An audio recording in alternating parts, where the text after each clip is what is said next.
नमस्कार विद्यार्थी मित्रांनो. पोलीस भरतीमध्ये मराठी व्याकरणाला तुम्ही 25 पैकी 25 मार्क घेऊ शकता. पण कोण घेऊ शकतं? हा सगळ्यात मोठा प्रश्नचिन्ह आहे. सगळ्यात मोठा डाऊट आहे की मराठी व्याकरणामध्ये 25 पैकी 25 कोण घेऊ शकतं आणि कसे घ्यायचे? आता काय झालं माहिती आहे का? आम्ही 1 वर्ष किंवा 6 महिने 1 वर्ष किंवा 6 महिने आपण कंटिन्यू पुस्तक वाचलं. संपूर्ण टॉपिक आपण कव्हर केले. पूर्ण जेवढे टॉपिक होते ना ते सगळे कव्हर झाले आता वाचून वगैरे. आता तरी पण म्हणजे पुस्तक वाचून पण मला मराठीला 25 पैकी किती मार्क येतं मला बघा. ज्याने व्यवस्थित अभ्यास केला त्याने 20, एखाद्याने त्याच्यापेक्षा जास्त केला 21, कोणी 22 येत आहे. पण बाळांनो 3 मार्क चालले ना आपले. अरे 3 मार्क म्हणजे मेरिट चालला हातातनं. 3 मार्क म्हणजे हातातले मेरिट आहे आपलं. आणि हा असा विषय आहे का हा तुम्हाला 25 ला 25 देऊ शकतो. मग तुमचं चुकतं काय माहिती का? अभ्यासाची थोडीशी पद्धत चुकते. तो विषय आहे ना आपल्या मार्क देणारा त्याच्यावर आपण कमांड आणूया. सोपं काम आहे एकदम. काहीच नाही करायचं.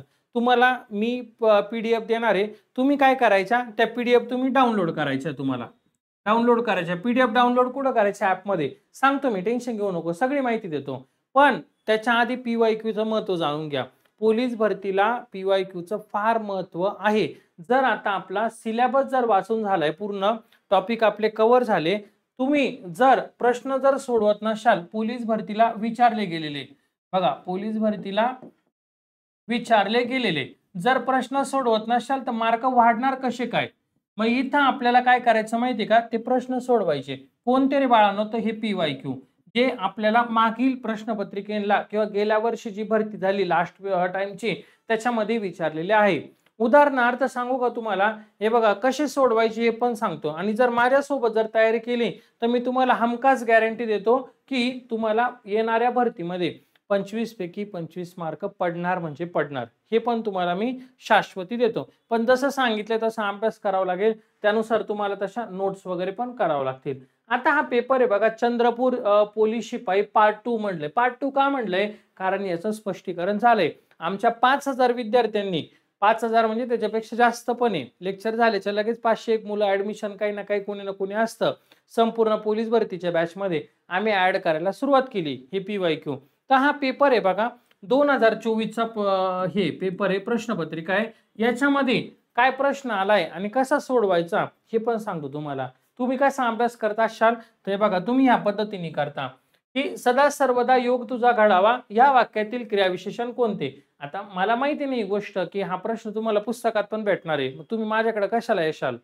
बरं तुम्ही म्हणणार की सर हा प्रश्न मला पाठ आहे माझा, मी कशाला पुस्तकातून किंवा कशाला तुमचं लेक्चर करू? तसं नाही बाळा. तुझ्या अभ्यासामध्ये आणि माझ्या अभ्यासामध्ये असा मोठा अंतर आहे. तुझी थिंकिंग काय माहिती का? विचार करण्याची क्षमता काय का फक्त एवढाच प्रश्न पाठ करायचा. बरोबर हा एवढा जो दिलाय तोच प्रश्न पाठ करायचा. आणि मी तुझा काय विचार करतोय का या प्रश्नाबद्दल संपूर्ण माहिती घेऊन टाकायची. त्याला म्हणायचं ॲनालिसिस.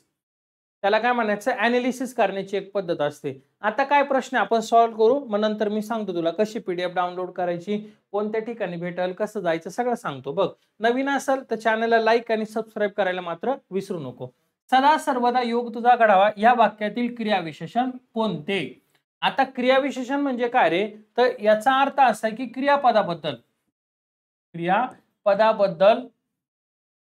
माहिती सांगणाऱ्या शब्दाला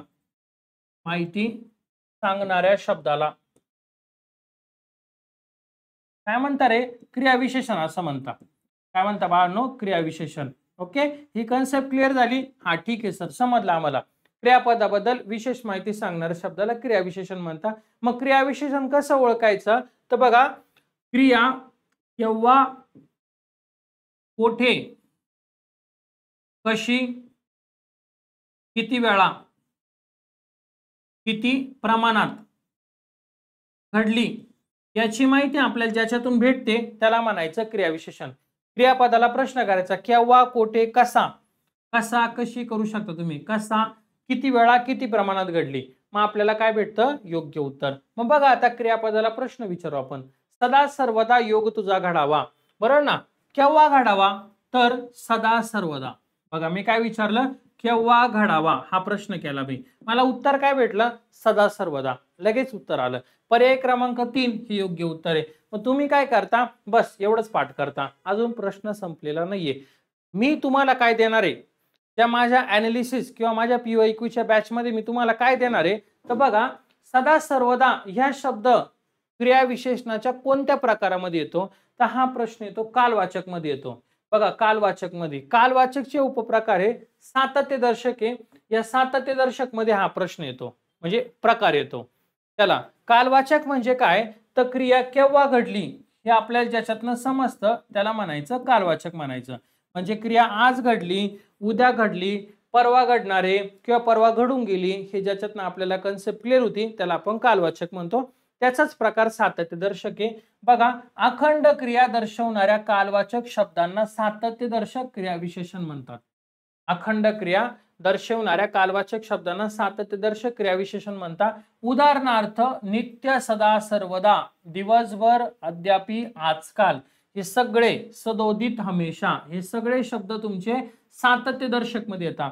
कधी कधी पेपरला फक्त एवढा शब्द देतील, सदोदित शब्द हा कालवाचक मधील किंवा हा शब्द क्रियाविशेषणामध्ये कोणत्या प्रकारात येतो, तर त्यावेळी आपल्याला माहित पाहिजे सातत्यदर्शक कोणीतरी सांगितलं होतं, म्हणजे समाधान सरांनी सांगितलं होतं की सातत्यदर्शक मध्ये येणारे शब्द आहे, असा बेसिक प्रश्न येतो आपल्याला. मग त्यावेळी आपली गडबड नाही झाली पाहिजे म्हणून मी तुम्हाला त्याच्या पुढची लेवल पण घेऊन जाणार आहे. समजलं? असं ॲनालिसिस करायचं. कोणते शब्द आहे, नित्य, सदा, सर्वदा, दिवसभर, आजकाल, सर्व काळ, सदोदित, हमेशा, सातत्यदर्शक. आणखीन बघा अजून दोन उदाहरणं घेतले. पाऊस सतत कोसळत होता, केव्हा रे बाळा, तर सतत झालं क्रियाविशेषण. दिवसभर ऊन रणरणत होते, केव्हा रे, तर बघ दिवसभर झालं. म्हणजे अखंड क्रिया चालू आहे ना, म्हणून ते सातत्यदर्शकचे उदाहरण आहे. पर्याय क्रमांक म्हणजे याच्यामध्ये सतत आणि इथं काय दिवसभर. लक्षामध्ये अशा पद्धतीने ॲनालिसिस असणार आहे. अजून एक प्रश्न घेऊ आपण, संधीचा घेऊ, संधीचा. पण आता तुझ्या मनात आलं असणार ना की आपल्याला सर या PDF कुठं भेटणार आहे, तर बघा ही PDF जी आहे ही तुम्हाला संपूर्ण मोफत आहे. बघा मोफत आहे तुम्हाला PDF जी चंद्रपूर पोलीसची. त्याचं स्पष्टीकरण तुम्हाला बॅच मध्ये असणार आहे.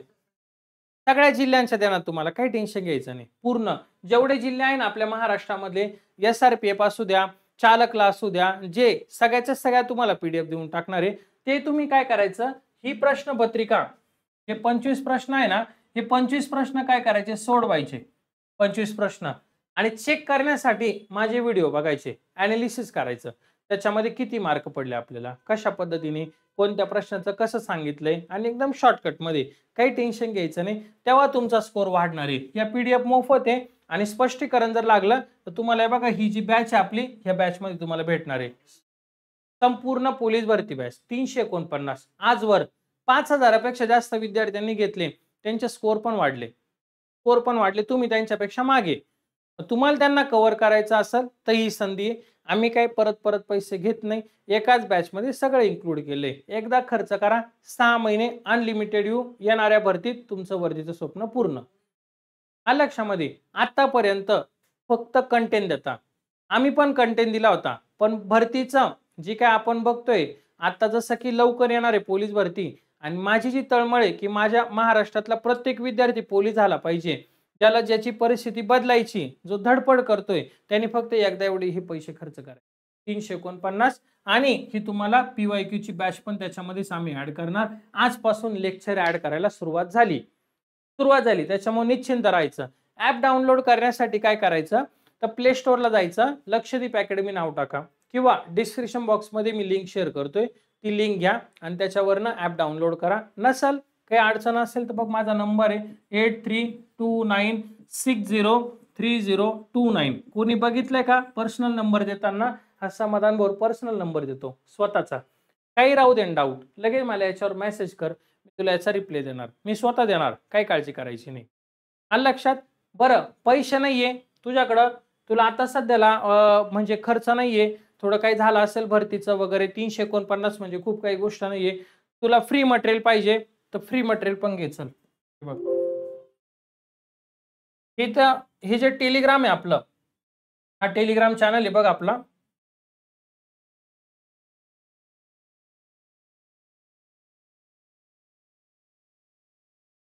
हा हे बघ हा टेलिग्राम चॅनल आहे आपला. या टेलिग्राम चॅनलला काय करायचं माहितीये का, तर इथं यायचं आणि तुला इथं मोफत आहे ना क्विज आहे, ह्या सोडवायच्या. याच्यामध्ये तुला प्रश्न येतील, याच्यामध्ये तुला काही मराठीचे रोजचे डेलीचे 10-10 प्रश्न आहे आमचे. तर टेलिग्राम चॅनलची जी लिंक आहे ती पण आपल्या क्विजमध्ये आपल्या डिस्क्रिप्शन बॉक्समध्ये ॲड केलेली.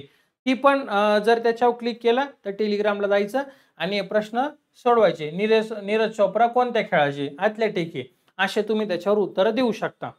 समजलं? अशा पद्धतीने असणार आहे. बॅचचं सगळं सांगितलंय तुम्हाला. फक्त काय करायचं आता तर करायचे आपल्याला भरती द्यायची. आणि पुढचा प्रश्न हा बघ, जाणून घे.